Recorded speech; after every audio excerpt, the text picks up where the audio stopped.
In qualche punto del nostro cammino succede che si perde cognizione delle cose importanti della vita, come quei momenti unici che condividiamo con famiglia e amici, il piacere di sedersi a tavola e gustare pasti gustosi e salutari, tenendo cura del proprio benessere. Negli anni d'oro riscopriamo l'importanza di queste cose ed è il momento di godersele. Dolce Vita Retirement Living, 854 Irish Street, Windsor. Heavenly Rest Cemetery, il complesso di imponenti mausolei con varietà di scelta, dove le persone care sono custodite religiosamente fino alla risurrezione. Heavenly Rest Cemetery, fiero patrocinatore di Panorama Italiano.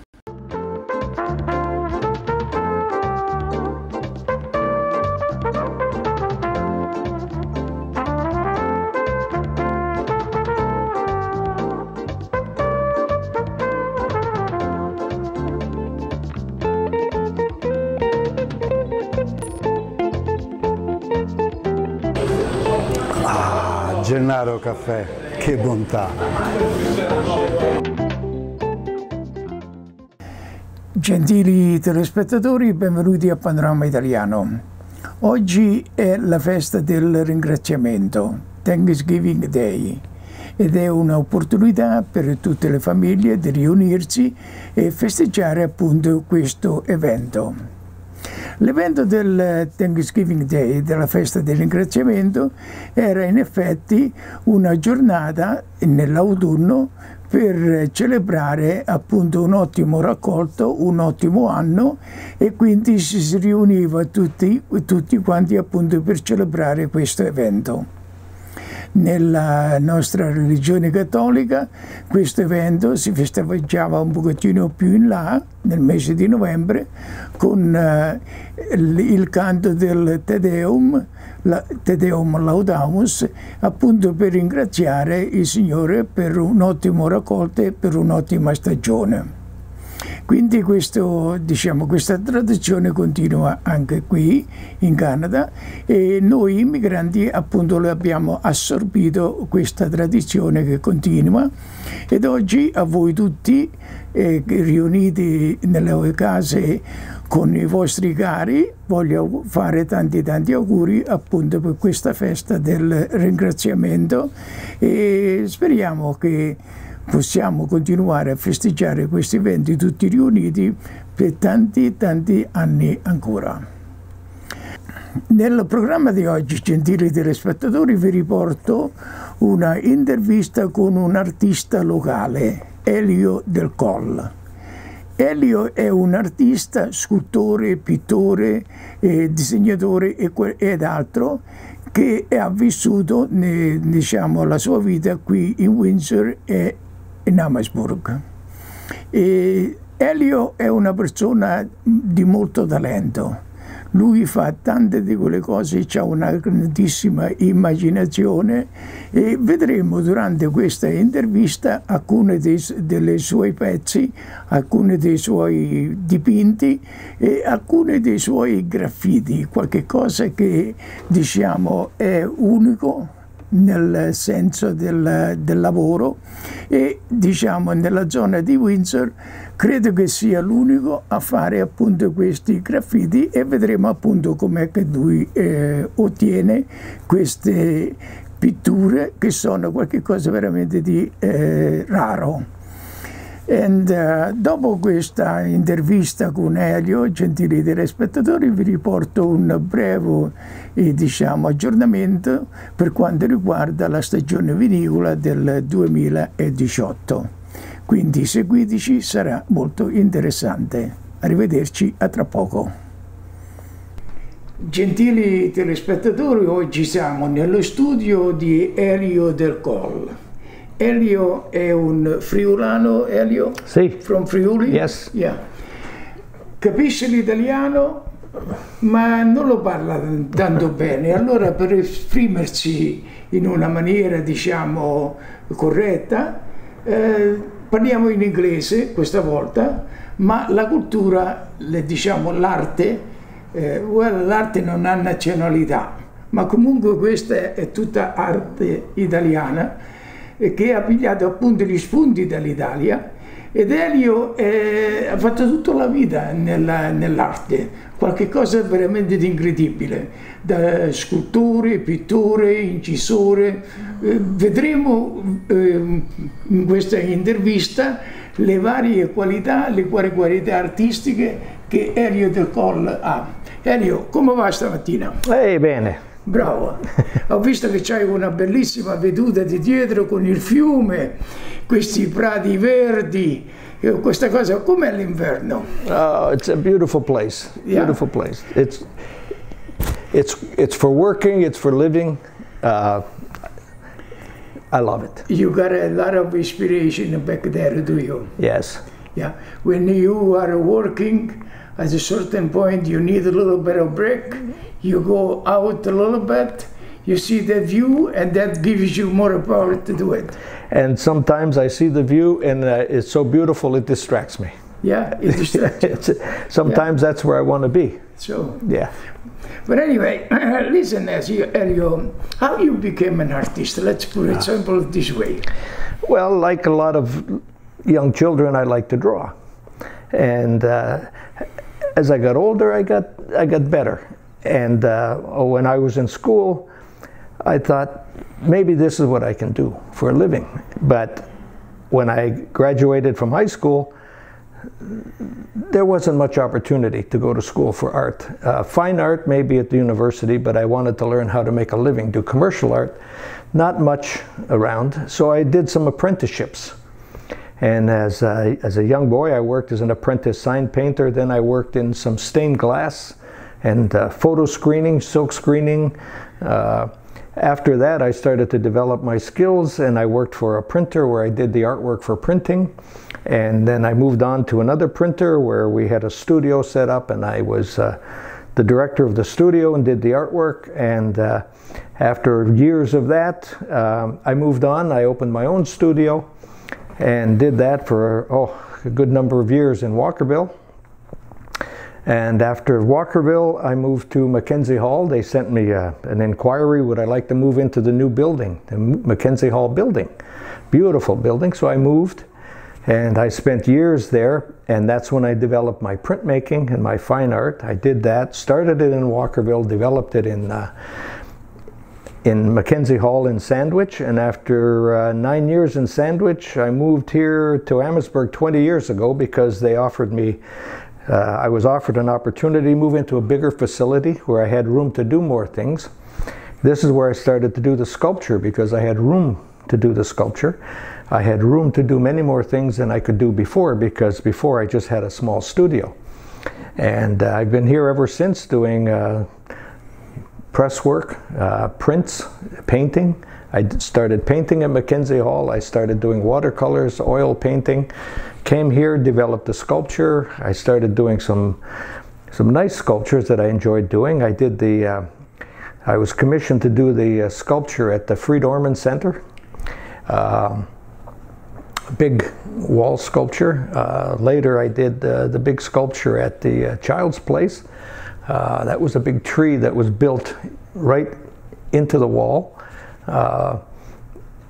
Major commissions like that are fun, but they're not many like that. So I came here, I started doing my carving, developing it to sculptures, and then from time to time I would leave that and do some painting and go back and do some printmaking and so I have a variety of things that I've been doing ever since.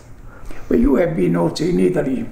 Yes, I was very fortunate. In 1995, a friend of mine saw a notice appealing to artists. Would you like a place in Italy in return for artwork? So we gave him a piece of artwork, and he gave us this beautiful house in Cesole, in the Bormida Valley. And we went there for a month. I came home with 60 graphite sketches of all the little towns and streets, and still to this day, every now and then I look at one of those sketches and I use that to do a painting from the sketch. So that will never leave. That's always coming out. Italy is there. I have watercolors, I have prints, I have graphites, all from my trip to Italy. And there was a kind of experience for you, right? That was wonderful. If I was a little bit younger, they offered us a building. They said, why don't you buy this building and come and live here? And if I was a little bit younger, I would have thought about that seriously, but I was at a point where my roots were here, and I sometimes think maybe I should have gone. Yeah. But you love this place over here anyway. Oh, it's a nice town. Amherstburg is a great town. I love it. I've been here 20 years now. For the first 15 years or so, all I did was work. If people made the effort to come in, I was happy to have them, but I didn't try to entice people to come in because I was by myself working. And for the last 5 years or so, we've had the windows open, and it's nice to meet a lot of nice people. It keeps me in touch with the street. I'm right on the street where everything happens, and I feel like I'm in touch. I see that you have a book in there, and there are quite a few comments on the book and quite a few signatures. So the people, they come over here and they see all of these beautiful painting and sculpture and stuff like that, and they enjoy it. They do, and a lot of people will sign the book and leave their address and email, whatever, and so when I do a show, they would like to be invited, but it's probably been 10, 12 years since I did a show. Yeah, I did a couple shows at the Gibson Gallery because they're local. They're a very nice, beautiful little gallery. But to do the studio show, I guess I get just a little too comfortable, and I haven't done one. Every year I say I'm going to do a studio show. Are you thinking about to do one, Elio? Very seriously, yes. Very seriously? Yes, because when I do a show, I used to do art shows out of town. I used to travel up north and do art shows, and that means you have to pack everything up in boxes, take it, set it up. It's a lot of hassle. You have a lot of pieces in there that you can show, and they are beautiful pieces. So I think you should think about the show. I can help you out. Okay, That's a deal. Somebody good people that they would love you to have one of these in their home. Ah, yeah. That would be nice. That would be nice, yes. Good. And Elio, now you talk about painting, you talk about sculpture, inscribing, and all the stuff in there. Let's get one piece at a time. We got this nice sculpture over here and this one over here as well. How you get to do this kind of sculpture? They are so intricate. How you do that? There's no easy answer. I think the best answer is when I was given this. It was a piece of black walnut wood, and I looked at it, and sometimes just visions come to mind. This piece here, this was a split. It was split all over like this, and I preserved this because I love the natural. Of course. And then I started to do the shapes, which I found very tactile. When people come in, I always tell them, don't stand and look. Go feel it. You should put your hands on the sculpture. This one, I probably worked on this for several years, 5, 6 years, before I decided it's finished. I would do so much. I would spend a few days, a week, 2 weeks in the basement, working with it, all with the chisel and hammer, no power tools. And every time I look at it, I always see something maybe I could change. And then when I ran out of things that I thought I should change, I said, okay, now she's finished, we'll let her go.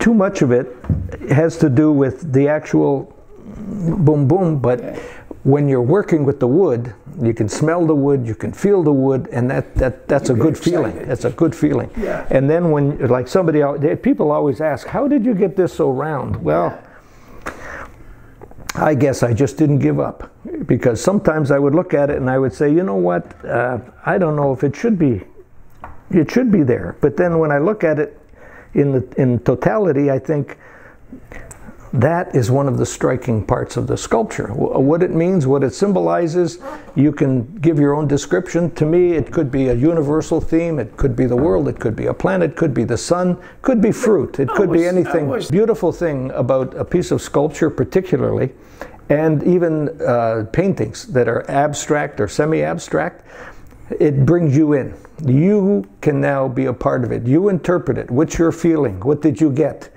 Then when you're a part of it, it's partly yours. Yes. But if all the answers are there, like in a photograph, then you're still a viewer. I like you to become part of it. And by thinking about this, by having a sensation from it, then you're part of it. We have this other piece over here, Elio. This is another work of art. How you come about to do this? This is something very original anyway, because I don't think there is another one like this around. No, no. But it's very interesting because it's when it gets to be abstract to this point, it's not so much intellect. There's a lot of emotion that comes into it because the feel, again, you have to put your hands on it. The feel of it is part of the experience. And the design comes from before I got into the fine art. I spent how many years? 15, 20 years as graphic design.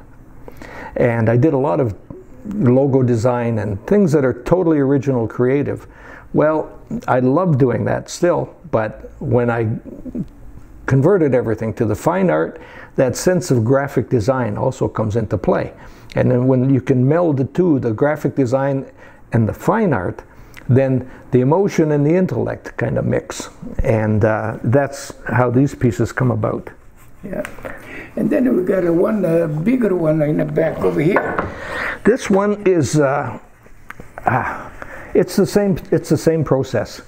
Now, when I look at this, I see all kinds of things. And this is what I expect or hope people will do too.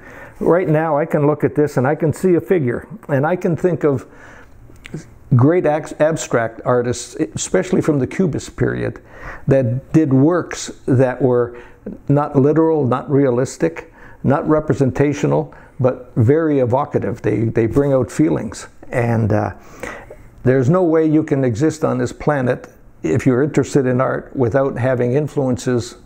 And I think this was my influence from the Cubist period.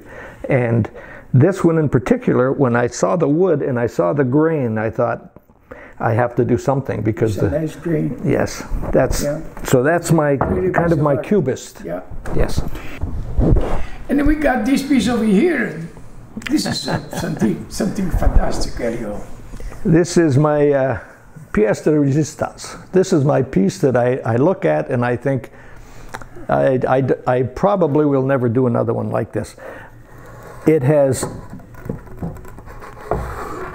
It's in the round. There is any way to look at this and get a whole different sense of what it's about. You'll see in an abstract sense there are figures coming out. There are animal figures, human figures. This up here is it reminds everybody of a turtle, and a turtle actually with its arms on this figure. What that represents is up to interpretation. But to me, what it was a mixture of we live on the planet together. Yeah. Men, women, children, animals. And this came from a piece of ash. It was a beautiful piece that had split diagonally. And I took it and started to just work with. Beautiful, this sensation over here. Yeah. And again, it has some Cubist qualities, but I've never ever really felt drawn to any particular style of work. And to try and imitate has no value to me. No. But to develop, to get into it and see where the wood takes you, because this is what happens. This was not designed ahead of time. This was all up here. As I was working, one shape would lead me to the next shape, and the next shape, and the next, and surfaces, as I would evolve, this might have to change because of this later on, but I would let it decide for itself. And obviously this is only one piece. Yes, of course. It's one piece. Only it one. Takes a little bit of time to do it, but it's only one piece. Probably over a year off and on to do this one. And you end up, you live with it day and night until you get to a point where I could look at that, I could see some things to change, but when I look at it, I'm satisfied with every little surface, and I can't see why it's necessary to change it. Just so at that point, oil it and finish. Yeah, beautiful. Now let's see some other piece in there, and then we're going to go to see your painting. We'll do that. At Unico, every product we carry has a deep tradition behind it. We search far and wide to bring you only quality products. Whether it's an assortment of tomatoes and eggplant or an additional collection of olives and roasted peppers, our goal is to give you the ingredients necessary to cook delicious meals that you can be proud of. Unico, bringing real taste home since 1917. Forest Grilled Fireplace, famoso rinomato negozio per la grande selezione di Napoleon Barbecue. Varietà di stufe a legno, piacevole selezione di caminetti convenzionali su pareti e ricreativi, forni a legno per deliziosi pizze ed altri piatti. Forest Glade Fireplaces, we are specialists in the art of fire. Forest Glade Fireplace, il negozio di specialisti nell'arte del fuoco.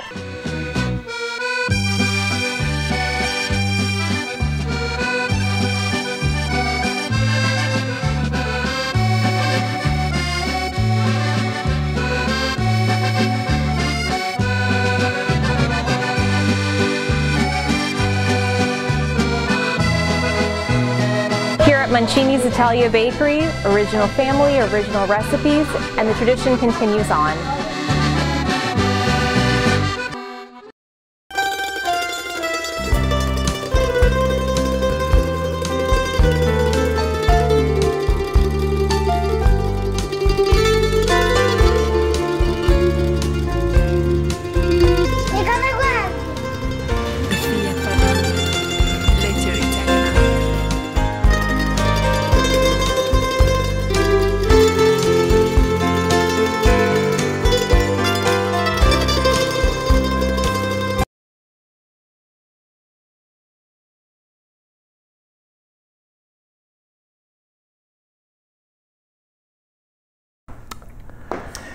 Okay, Elio, let's see this kind of engraving. Okay. Right? That's engraving. Engraving. Copper plate engraving. Copper plate A engraving. lot of people who are not into art will confuse it with etching, but there are different qualities in both, and both admirable, but I never did the etching because it involved acid, and I just stayed away from it. So I got into engraving, and engraving is done by hand, which is very tedious, and takes a lot of time to do an engraving. An example that I have here is the engraving that I was recently commissioned to do for the monument to Dr. Jovanovic at the corner of Pertineri. And this piece, as it is actually in reverse. It's a mirror image, and when it prints, it will print reverse of this, which will come out the way that monument exists today. This is the print. That's the final result. And again, it's the mirror image of the plate. What had to be done was it had to be drawn first the way it exists, then that had to be reversed. And when it's reversed on the plate, when you print it, it comes back the way you originally conceived the drawing. It sounds like a weird process, but it has to be. If you put a name on it and printed it, the name would come out backwards. So if you were to do that, you would have to put the name on in reverse. So that explains its mirror image. Yeah. And it's all done with this little tool. It's called a burin, and it has a very, very sharp diamond tip. And the very tip of that, which is not really fragile, but it does on occasion just, it wears, but it also sometimes can just nip the tip of it. That has to be sharpened constantly in the course of an engraving. But the entire engraving is done with that tool. So one only tool does all the job? That does the job. Yeah. I was at an art show a number of years ago, and a very distinguished gentleman, well-dressed, burly sort of man, but very handsome, white hair, was standing looking at my work for the longest time. And I let him look, and finally I went to introduce myself, and he turned to me and he said, I was just telling my wife that nobody does this anymore. It's too time-consuming, it's too laborious. And he said, I was just telling her, he's marveling at the work. And I was flattered, and when I introduced myself, I said, and you are? And he said, I am Henri Masson. Oh. I came home, I went into my Canadian art book, and oh my God, there he is. He's a giant. And to this day, when I feel down, I think, he liked my engraving. Yeah. It lifts me up. Yeah. So he was acknowledging the fact, a man of many years in art, acknowledging the fact that there aren't many people doing it. If they do it, they might learn it as part of a fine art course, but afterwards, unless you have the equipment and you have the patience, the eyesight, whatever, they generally abandon it. And also, it's a one-color medium for the most part. And if you're using your fine art to market, then, you know, unless you're into a very knowledgeable art market, people are looking for color. Yeah. And generally, engravings in a very traditional form are one color. Well, can you show to us how you I would be happy to show you, yes. First of all, I have some paper soaking, and it's very high quality paper. It's from the Fabriano mill in Italy. And I bought that paper from Italy. Fabriano mill in Italy. Yes, Italy. Yes. That paper, when I got it, when I did my first engraving, I bought a carton of that paper. It cost me $500, and that would be 25, 30 years ago. 30 years ago.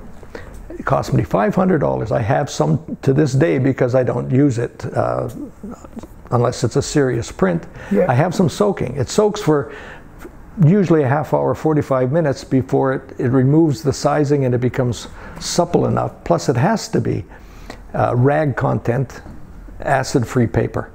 And that paper is extraordinary. This is the paper here. It has a good body, and it has a beautiful texture. And right now it's soaking in the vat, and when I finish inking the plate, I'll take it out and blot it, and we'll see the result. And what we're using here is an etching ink, which I prepared ahead of time. And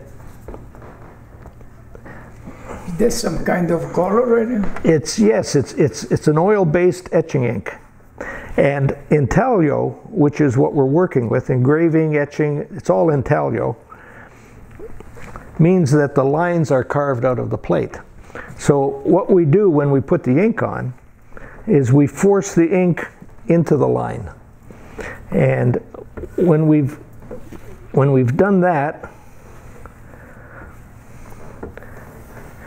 then we start to remove the excess ink. And when we get enough of that off, then we'll take another cleaner cloth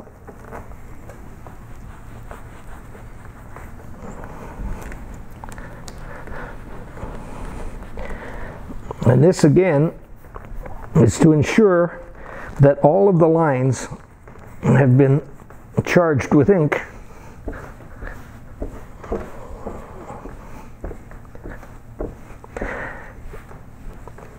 And now we can take a finer cloth and remove a little more of the ink.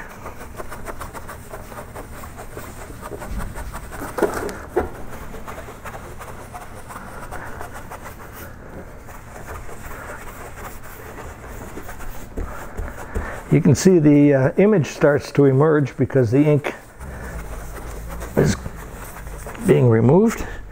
We'll give it another little wipe with a cleaner portion.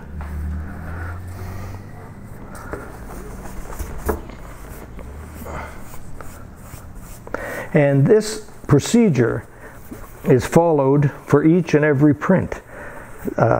Some people mistakenly think that, as with commercial printing process, once you ink it, you can just keep cranking the handle and turn out more. Every print you got to go through this process. Every piece you have to go through this process.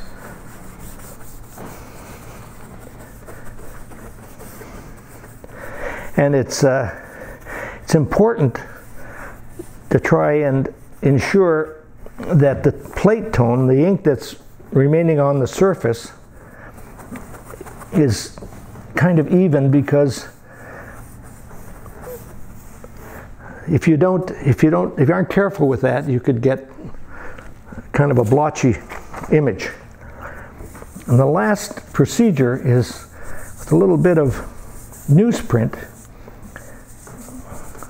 Just try and pick up any excess, and not to the point where you polish the plate clean, but where you can leave just enough plate tone to give it a good background.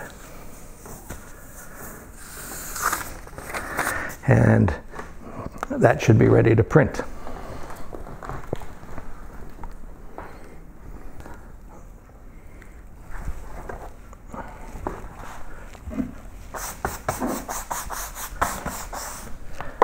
We'll prepare the plate on the press.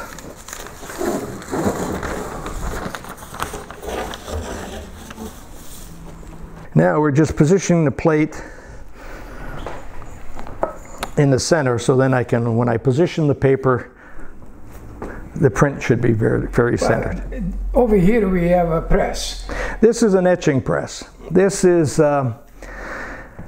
that's really the granddaddy of the etching press, because it's a very good size. I had a press half the size, which I had rebuilt. A friend of mine rebuilt it for me, a machine operator, a machine shop worker.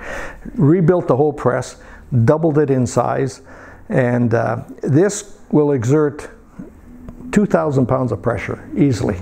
And what it is, we've got a plate that is inked with oil-based ink. I soak the paper in the water, and oil and water don't necessarily mix, but under great pressure the ink is forced from the line into the paper, and this is where oil and water formed a good marriage. So we go back about a couple hundred years, Elio? Easily. Printmaking itself, the old woodblock printmaking, goes back 10 centuries in the Orient. Yeah. The Japanese printmakers, right, they just, because there is no image until this is printed, every one that I print is original. Yeah. If I do 10, all 10 are original. That's printmaking. Now, when printmaking gained in popularity, printmakers limited the print. If I do 10 prints, I number 1 of 10, 2 of 10, 3 of 10. After 10, there's no more prints. When it became popular, I should say more contemporarily, when it got into favor with art collectors, people who were doing paintings started to photograph them, take them to the printer, and run off 500, 1,000, whatever. They started to call them prints, and that's the big controversy, and that's where we are today. Most of what's on the art market, in the commercial art market, being sold as prints are reproductions. They're like photocopies. This is what you go through to make a print. In the time that I ink this and print this, you could run off 500 reproductions. Now we have blankets that serve various purposes. The top blanket is what they call a sizing catcher. So what it does, it takes the sizing from the paper, and that prevents the sizing from destroying the cushion blankets, which are more expensive, and you just try not to destroy those. Now we'll position, and if all goes well, once we engage,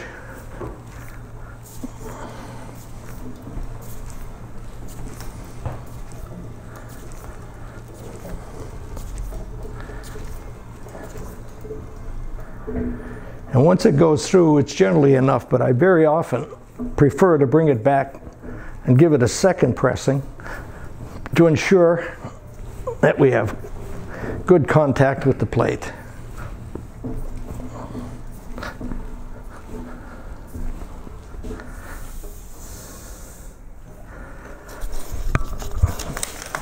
Now again, this is what you do for every print. So if you do 100 prints, you can see that's an awful lot of work.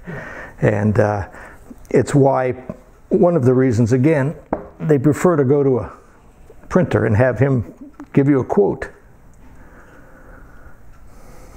We used a redder ink on this plate than I did on the example earlier, because that ink, which was a mix, was finished when I finished the edition. And there's an example of how that intaglio process works to produce original prints. And that's the engraving. That's engraving. Yeah. So those clouds in there and all the stuff, you etch that? All by hand. Yeah, all by hand. All by hand. There is no sign of ink at all. That means it was not touched. The plate was not touched. That's right. Yeah. Yes. It's a beautiful, beautiful thing, Elio. Elio, if somebody say is interested in this kind of artwork, obviously they call you, right? Yes. Yeah. And they give you the subject they wanted to be printed and stuff like that, and you do it? Yes. Yes. In this particular instance, it was commemorating the installation of the monument. Sometimes in the past, I have just chosen my own subject and created an edition. But to say if a customer wants something to be engraved just the way you did it, that's what you do it for them. Yes. Yeah. Of course. It's a commissioned piece. In this particular instance, I think it was successful. Very often, by suggesting a piece of work and adding too many restrictions to it, it becomes more of a commercial venture than it is fine art. But when I'm allowed to do the interpretation, then I can work at it as a piece of art. Going back when I was involved with the club, as you remember, we did 2 or 3 engraving in there. We did. One was the club itself. Yes. In 1988. Yes. And another one was the chapel. Yes. At 2001. Yes. Yeah. We've had some very good projects together, yes, you and I. Yes, they were, interesting too, right? Yes. Oh, most interesting. Yes. Very good. And in all instances, you were the perfect one to deal with, because you left the imagery to me and let me decide how it should be presented. And that makes a good relationship. But Elio, I like the art, and I like to give a good piece that people they can keep for many, many years to come. And this kind of art over here, no, you didn't find, and as you said, you don't find it so easily. Yes. So I'm proud that I did it. Let's put it this way. And I'm grateful that you did. Yeah.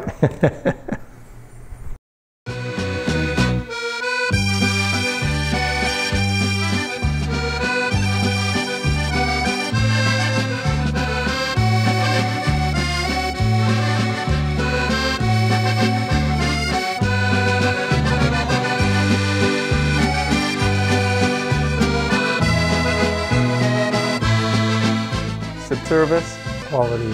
marquee tile. Formaggi calati, prodotti genuini al 100%, mozzarella, ricotta, bocconcini eccetera. I prodotti calati si possono acquistare in qualsiasi negozio. Volete formaggi genuini per la vostra pizza, lasagna, cannelloni e cheesecake? Potete acquistare i prodotti direttamente al negozio al 931 The Camsey Road West. Fiero patrocinatore di Panorama Italiano. Roma Club di Leamington, con accoglienti ed eleganti sale per ogni occasione. Eventi curati nei minimi dettagli da personale esperto, cucina tipica tradizionale. At the Leamington Roma Club, we want to remember our heritage by building our future. Al Roma Club di Leamington sarete contenti della vostra scelta. Nonna Pizza a Pezzi, rustici ed altro a Nonna Pizza al 486 Advanced Boulevard, angolo Patillo e Easy Row. La specialità della pizza è la cottura al forno a legna. Paolo Perciballi offre modernissimi forni a legna a fuoco diretto e indiretto per la preparazione di deliziosi piatti e pizze per i vostri ospiti. Paolo Perciballi, l'esperto di forni a legna, all'11624 di Camus Road. Elio, what do you want me to say? I mean, it's been so great to have this interview with you and to go over all of this art that you got in there. That is incredible. I mean, I've been coming over here many times, but it was never time to do this kind of work. Whenever you come here, we have something else to do. We always have something going when you come here. And go. Yes, yeah. But this time we had the opportunity to stop and look at it, and this is beautiful. Now, Elio, I know that many people they will be curious and saying, first of all, how you can get in touch with you? Oh, I'm coming over here. Just come to Amherstburg or give me a call. I'm in the phone book. A lot of people come out here for ice cream, and they come out here we have many restaurants, and usually we're open. And if we're not, I have a doorbell. So if it's the sign in there open, a wood sign, right? Yes. A wood sign in there, say open, then they can come in, They right? can come, and even when it's not there, they can come in. Ring the bell. If I answer, you come in. Right in front of Downtown Express Coffee. Yes. That's where we're going now. This is the heart of Amherstburg, right here. Yeah. This is where everything happens. But another question, a little bit, Maurice. There may be some people that they would like to kind of know more about this. Some student, for instance, a art student, what do you suggest to them, Elio? Well, I have students stop in, and I always enjoy talking to students. Some of them are going to make a career, some of them are not, but they're always interested, and I like to pick up on what they do and see if I can maybe help them, give them a little tip here and there. Yeah. And as far as students go, this is something it's got to be your passion. You don't do this to make a living. If you decide to do it, good luck, and if I can help you, I will. But fine art, because there are so many institutions now that just like a mill, they pass the students through, and it's good for the students, but it's unfortunate. Where do you go to make a living? There are galleries that will sell your work, but whose work? It's no art. Too many artists, too few galleries, too few people that understand what original art is. This is why the reproduction has become so big, because you can actually make a reproduction for a few dollars, and if you sell it for $10, you've made money. But if you put a frame on it and sell it for $100, now you've made a lot of money. Well, to me, that's fraud. But at the same time, it's how you're going to manage to make a living. So what it does, it encourages them to go down the wrong path. If this is your passion, do it. I have had people take pieces just on approval to see if they're going to work. And there was one very good example where they took it to a gallery and said, "We like this piece, but we don't like the frame. Could you frame it for us?" Sure. The frame was they were charging far more for the frame than I charged for the original artwork. Yeah.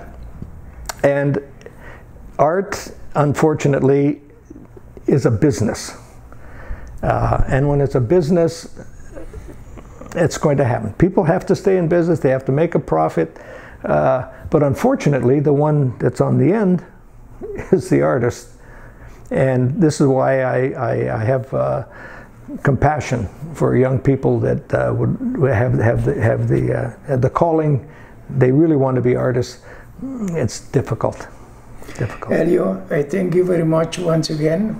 Grazie infinite per avermi dato l'opportunità di far sapere ai nostri gentili telespettatori i tesori che tu sei qua, l'arte e l'ispirazione e la passione che c'hai specialmente nel mantenere la nostra cultura italiana, perché quello è molto molto importante per noi, mantenere la nostra cultura. Sì. E senza nessuno if and but, io credo che tu sei uno dei primi a mantenere appunto questa arte, diciamo, qui nella zona di Windsor.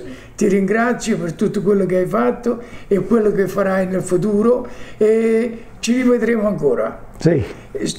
Comunque sarò in attesa di questa tua mostra, quandunque tu pensi di farla, mettimi al corrente e sarò molto lieto di esserti di aiuto. Thank you, grazie. Grazie Elio. Ce lo deve dire che l'uva sua è arrivato. Desideri quest'anno. Mixed black. Mixed black. Yeah. He buys mixed black every year. È quella che compravo pure io prima tutte le volte. Mixed black, viene un ottimo vino. Sì, ogni anno a me sta a venire benissimo. E la buonanima di un amico mio mi disse: senti, vuoi fare un buon vino? Compra il mixed black. Yeah. E è venuto sempre un ottimo vino. Sì, pure a me. E quest'anno forse ritornerò dall'altra volta a mixed black. He ferments it. We order it for him because obviously throughout the season it's not always available. But we got you some Lodi mixed black, which is very, very good. Ma guarda, non basta solo parlare di vino, questo qua, la cosa più importante è provare pure il vino. Quindi una volta fatto lo dobbiamo provare. So you got to bring me a bottle. Yeah, okay. Are you teaching him how to do the wine? Oh yeah. Parli italiano un pochettino? Poco. Yeah. Bravo. Okay, continua a parlare italiano perché non capisce l'inglese. Ok, try to talk Italian. Hai capito? The next generation, okay. You know? This next generation. But don't worry about it. Learn how to make the wine from him. Ok. All right? Ok, ciao. Ciao. Ecco. Ed ora, gentili telespettatori, siamo vicino al Thanksgiving, alla festa del ringraziamento, e vogliamo avere un aggiornamento qua da Max per la quantità e la qualità dell'uva disponibile ancora per fare un buon bicchiere di vino. Max, c'è sta ancora un po' di uva rimasta? Sembra che questa sia già tutta ordinata. Sì, good afternoon, Luigi. How are you? Yeah, we are into approximately 60%, 70% of the season at this point, roughly, Luigi. We still have grapes. I have pre-ordered many of the upper end grapes. As you see, Luigi, today we received all of the upper end Zinfandel and from the Amador regions, Petit Verdot, Petit Syrah. We have also Syrahs, all different type of grapes that were pre-ordered and people want. They're requesting their specialty grapes.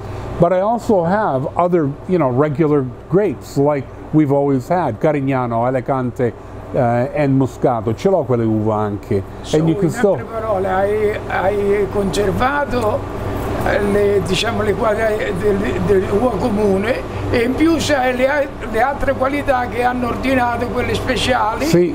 E altre ancora. See, and as you can see, look, we have Petit Verdot. Petit Verdot is a grape that a lot of people don't really know about, but it's used to make a Bordeaux, Cabernet Sauvignon, Merlot, and Cabernet Franc, and Petit Verdot, to make a really nice French Bordeaux. And it was requested, we brought it in. We also have a Zinfandel, we have all the Pinot Noirs. If you see here, we've got Pinot Nero, which has arrived. C'hai due o tre tipi di Zinfandel, sembra. Yes. I have Zinfandel from Amador, which is probably some of the best that I've had before. Zinfandel from Amador. We've had customers who have requested it and they purchase the whole pallet. So we bring it in. And I also have Cabernet Sauvignon from Amador. I have other Petit Syrah. These are all grapes that are ordered, and you know. But like I said, we also have Carignano, Grenache, Smiling Baby. We have the Borelli Mission and Moscato.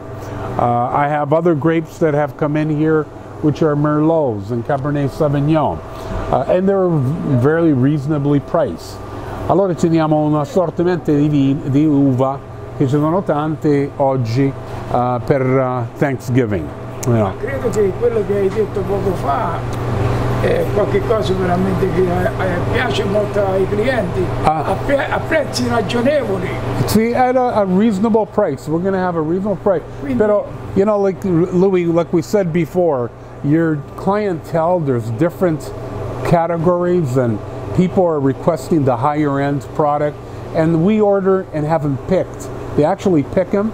For instance, Amador Zinfandel, which you see here, was picked 3 days ago, and it was put on a truck and it was brought in from California. So it's a very, very sweet product. It is a product that was pre-ordered. This is really truly the true Zinfandel, you know, and you can see that it's small little bunches, tight, much like what we used to bring 40, 50 years ago, 60 years ago. It's got about 26% sugar. The product is just immaculate. It's really a nice looking product, and it makes a very good wine. Yeah, we have Pinot Nero. El Pinot Nero is also a beautiful, it's a small grape, very small little tight bunches. Okay, when you make that wine, it makes wine that is more fruity, more raspberry, strawberry. You taste those type of hints of product. È un vino amabile, you know, un vino proprio amabile. In altre parole, quest'anno Max si è andato un pochettino over e stai diciamo provvedendo ai clienti, sì, non solo le qualità di prima, ma molto di più di prima. Sì, sì. Infatti avevi promesso questo alla prima intervista. Sì, ci sono tanti clienti che comprano uva anche di una collina o anche di una zona, che loro vogliono questa uva di Amador o Sonoma, e noi offriamo il servizio che in fatto pretonato e tutti l'uva ordiniamo e facciamo arrivare per il cliente quest'uva. Bene, senti, oltre ad augurare ai nostri gentili telespettatori un Happy Thanksgiving, sì, sì, che altro puoi dire loro anche? Well, I want to say, before I close up, I want to say that some of the customers have called regarding the fermentation of the grapes. This year, we have had, the sugar is very high on the grape. This year, we have had a year that we've got cold weather, hot weather, we've got humid water, we've got all sorts of things happening in the last 3-4 weeks. Allora, la temperatura è alta, va basso, va su, va se. Very important to keep an eye on the temperature, because a grape that you ferment, if you need to leave it in the skins, on the skins a little longer, leave it a little longer so that it's fermenting with the yeast. I find that a lot of people might press it a little bit early, and if the temperature varies up or down, it affects the yeast, the wild yeast. Therefore, it may have a shorter fermentation. So to avoid any sweet wine or whatever, leave it sit at a much lower temperature for a longer period of time, and keep an eye on the temperature of the juice, or obviously the grape, once you're fermenting it. E se sono in dubbio ti possono chiamare. If you have a problem, or if you need your sugar tested or whatever, we can test it here. We'll take a look at it, and we'll give you recommendations on how to adjust that wine or that juice to make it ferment a little bit longer. Bene, a questo punto auguriamo a tutti happy I want to thank, I want to obviously happy Thanksgiving to everybody. Come out and see us and enjoy your holiday. thank you to everyone. Ok Max, thank you. Thank you. Grazie. Gentili telespettatori, grazie per averci seguito nel nostro programma. Ancora una volta ringrazio Elio del Colle per la sua disponibilità e il suo talento nel condividere con voi tutte la sua arte, le sue pitture, le sue sculture, i suoi graffiti, eccetera. È veramente bello, gentili telespettatori, vedere persone del genere con tanto talento che fanno onore, come sempre, alla nostra comunità e che mantengono la nostra cultura e le nostre tradizioni. Come avete sentito da Elio, lui è molto cordiale, molto, diciamo, sociale ed è disposto ad incontrare persone a qualsiasi momento nel suo studio in Amherstburg, al 256 da Louis Street in Amherstburg, proprio nel centro della città, e potete chiamarlo al 736-0063 e sono sicuro che Elio sarà sempre a vostra disposizione per qualsiasi bisogno voi avete. La sua arte ha molto talento e quindi apprezziamo queste persone che con il loro talento continuano a tramandare alle future generazioni la nostra cultura e le nostre tradizioni. E come ho detto al principio della trasmissione, gentili telespettatori, oggi è la festa del ringraziamento, Thanksgiving, e quindi a tutti i nostri gentili telespettatori facciamo tanti auguri appunto per questo evento. Vi ringrazio di avermi seguito e arrivederci alla settimana prossima. Ciao!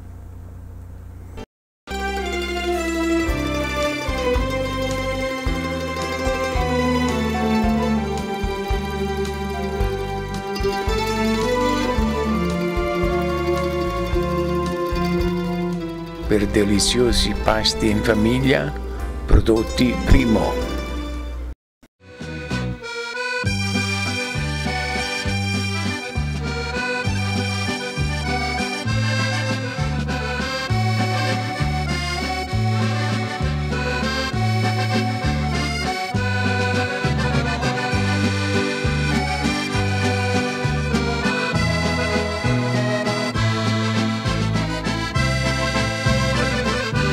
Fred Farm Fresh, la freschezza dei prodotti. Windsor Building Center ha tutto l'occorrente per i vostri lavori, laterizi legnami di prima qualità come drywall, insulation ed altro, con servizio a domicilio in tempo e con la massima cura. La famiglia Riolo è lieta di servirvi sempre meglio in tutti i vostri acquisti. Windsor Building Center, Tecumseh e Benwell. Old Waterville Pharmacy, tradizionale farmacia italiana con 2 località, 870 via Italia nell'edificio della Dolce Vita Retirement Living e 1701 Windsor Street a Windsor. Servizio rapido e accogliente che il dottor farmacista Francesco Vella garantisce 7 giorni alla settimana. Si effettua servizio a domicilio e il personale parla italiano. Old Waterville Pharmacy, la farmacia italiana a Windsor.